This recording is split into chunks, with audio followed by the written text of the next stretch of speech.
saya akan menjelaskan terkait salah satu produk derivatif yang ada di Bursa Efek atau di IDX, yaitu kontrak berjangka atau kita bisa sebut futures. Dalam kesempatan kali ini, tujuan saya menjelaskan ini untuk memenuhi tugas dari Manajemen Keuangan Lanjutan PPAK Trisakti dan bukan untuk ajakan berinvestasi dalam pengambilan keputusan investasi keuangan.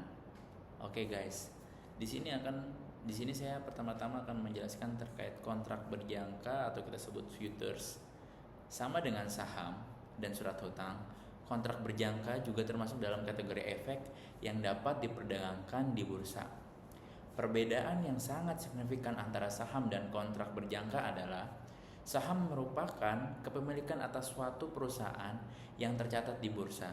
Sedangkan kontrak berjangka merupakan kontrak yang mengikat antara kedua pihak untuk melakukan delivery atau penyelesaian atas suatu efek di masa yang akan datang. Berdasarkan definisi ini, kontrak berjangka adalah salah satu produk derivatif yang berbentuk kontrak yang mewajibkan para pihak untuk membeli atau menjual sejumlah underlying aset tertentu pada harga tertentu dan dalam waktu tertentu juga. Kontrak berjangka adalah instrumen keuangan yang dapat digunakan sebagai sarana lindung nilai, spekulasi maupun arbitrase.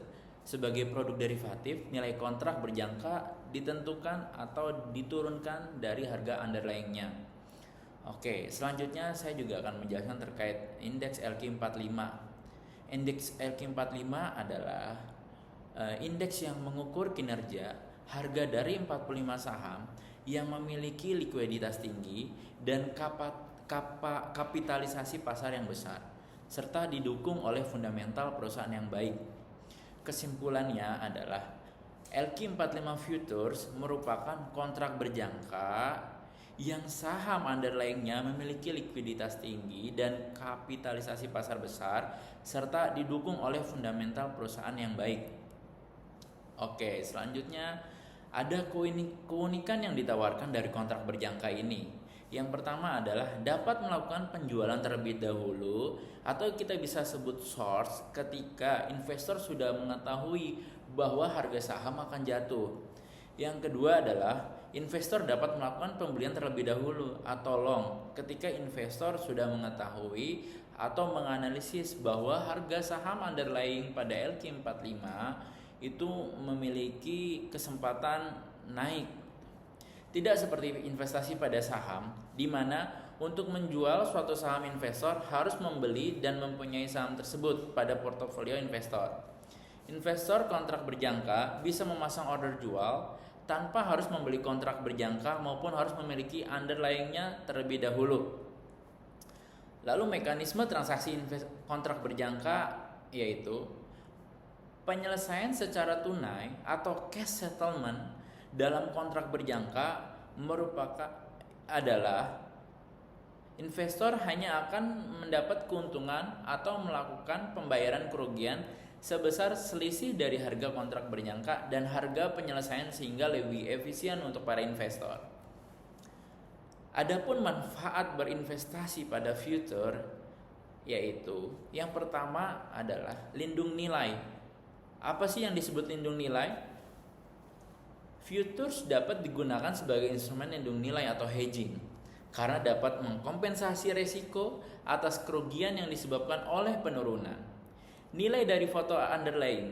Mekanisme hedging tersebut dapat dilakukan jika investor mengambil posisi jual di futures. Yang kedua adalah leverage atau daya ungkit.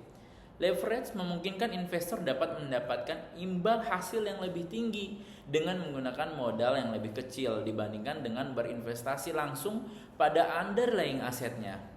Dengan adanya fungsi leverage membuat investor memiliki potensi untuk mendapatkan keuntungan yang lebih tinggi dengan modal yang relatif lebih kecil. Yang ketiga adalah diversifikasi. Dengan berinvestasi dalam kontrak berjangka atau futures kita sebut pada indeks LQ45, Anda akan mendapatkan exposure terhadap kinerja 45 saham terpilih dalam indeks tersebut, memberikan diversifikasi portofolio yang lebih baik. Ada pula resiko berinvestasi pada futures. Yang pertama ada itu kita sebut resiko pasar. Pergerakan saham pada indeks 45 atau indeks LQ45 dapat mempengaruhi nilai kontrak futures. Jika pergerakan harga tidak sesuai dengan prediksi, investor dapat mengalami kerugian. Yang kedua adalah risiko leverage.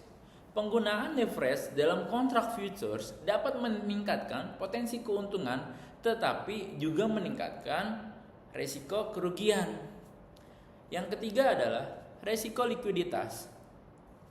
Meskipun indeks LQ45 memiliki likuiditas tinggi, ada risiko terbatasnya likuiditas pada tingkat tertentu yang dapat mempengaruhi kemampuan untuk membeli atau menjual kontrak futures dengan harga yang diinginkan.